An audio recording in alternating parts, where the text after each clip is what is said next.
الذي جعل لكم الأرض فراشا والسماء بناء وأنزل من السماء ماء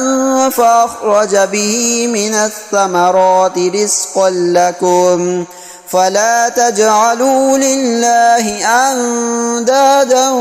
وأنتم تعلمون وإن كنتم في ريب مما نزلنا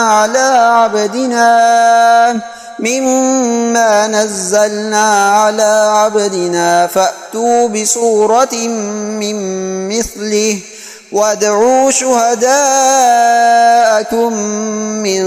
دون الله إن كنتم صادقين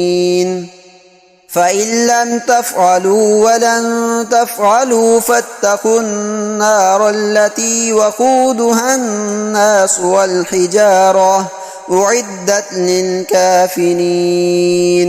وبشر الذين آمنوا وعملوا الصالحات أن لهم جنات تجري من تحتها الأنهار كلما رزقوا منها من ثمرة رزقا قالوا هذا الذي رزقنا من قبل وأتوا به متشابها ولهم فيها أزواج مطهرة وهم فيها خالدون إن الله لا يستحيي أن يضرب مثلا ما بعوضة فما فوقها فأما الذين آمنوا فيعلمون أنه الحق من ربهم وأما الذين كفروا فيقولون ماذا